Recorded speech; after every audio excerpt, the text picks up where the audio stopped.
Hello, my wonderful scholars. Welcome to another amazing topic on social studies. This is an interesting topic indeed. So make sure you remove every form of distraction, bring out your notes, and jot down important points.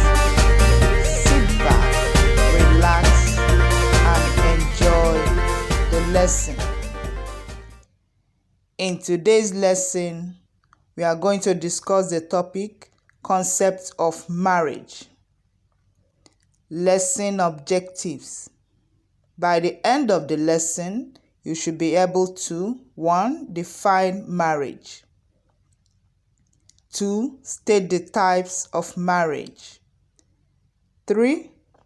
List the forms of marriage. And 4. Explain terms related to marriage.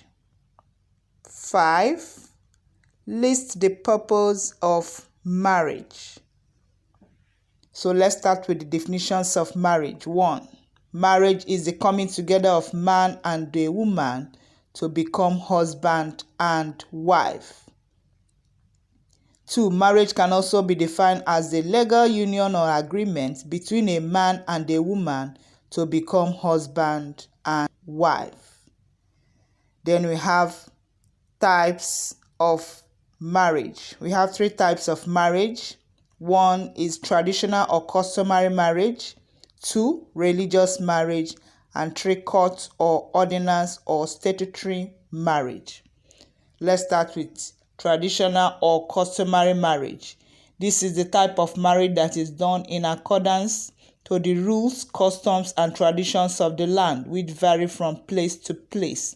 It involves the families of the husband and wife, with the marriage ceremony done in the house of the woman, and in some cultures in the house of the man. The eldest member of the family normally conducts this type of marriage. The payment of the bride price by the man makes the marriage legal. Gift items like kola nut, clothes, drinks, yams, palm oil, etc. are exchanged. Another name for traditional marriage is customary marriage. Number 2, we have religious marriage. Religious marriage can be divided into 2, Christian and Muslim marriage. A Christian marriage is usually performed by a priest or pastor in a recognized church. During the wedding or marriage ceremony, vows or promises are exchanged in love. Christian marriage is described as monogamous marriage. Second one, we have Muslim marriage. This is performed according to the laws of it can be carried out by Muslim leader in the mosque or private home. A Muslim marriage can be polygamous as the husband is allowed to marry up to 4 wives. Then we have the 3rd type of marriage, which is court or statutory marriage. Is the type of marriage that is conducted at the marriage registry or court. It is meant for anybody irrespective of their religious belief. The husband and wife are both present and witnesses from both parties are also present. Vows are exchanged. The registrar of marriage will give 21 days of notice of the proposed marriage, inviting people who may oppose the marriage to state their reasons. If there are no oppositions, the ceremony is conducted in the marriage registry. Then we have the next subheading, which is forms of marriage. The first one is monogamous marriage. This is a form of marriage which allows only one husband and one wife. This is very common in church marriage. We have number 2, polygamous marriage. This is a marriage between one husband and 2 or more wives. We have number 3, which is polygynous marriage. This is a marriage between a man and several women at once. We have number 4, polyandrous marriage. This is a marriage between a woman and several men at once. This is mostly practiced in most countries of the world.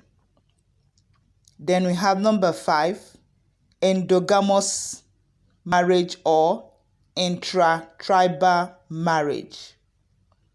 When a man or woman marries within his or her group or tribe is called endogamy or endogamous marriage. Then we have number 6, exogamous or intertribal marriage. When a man or woman marries outside his or her group or tribe is called exogamy or exogamous marriage. Example, marriage between a white person and a black person. Terms related to marriage. 1, incest. This is referred to as sexual relations between people who are closely related to marry each other. It is a crime to have sexual intercourse with a parent, child, sibling, or grandchild, or any member of the nuclear or extended family. 2, surrogate. This is a type of marriage in which a man marries the sister of his late wife, or the woman marries the brother of her late husband who is not yet married. Then we have number 3, levirate. Levirate occurs when a man marries his late elder brother's wife and the widow is forced to marry her deceased husband's brother. The next term in marriage is number 4, homosexuality. This is romantic attraction or sexual marriage between members of the same sex or gender. Then we have 5th, infant betrothal. This is the type of marriage in which marriage formalities are performed by parents for their underage children who are not yet ripe for marriage. Sometimes it is even arranged before the birth of one or both of the prospective spouses. We have the next one, courtship. This is a period of romantic relationship between a couple before marriage.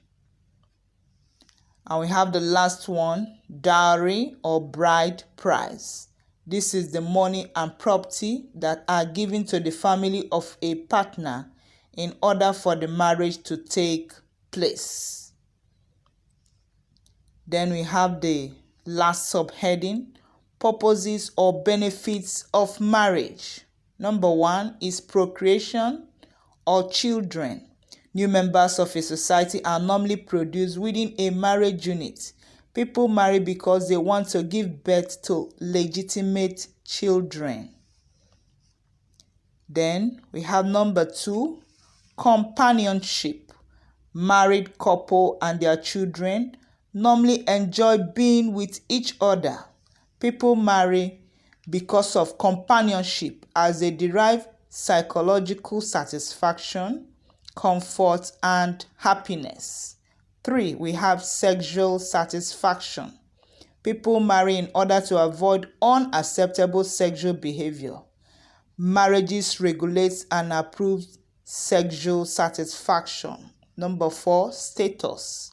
People are proud and happy to be known and as being married in the society. They marry because they want to enhance their status and command self-respect for other people. 5, name. People normally bear their family names or surnames, and these are used by the society to identify them.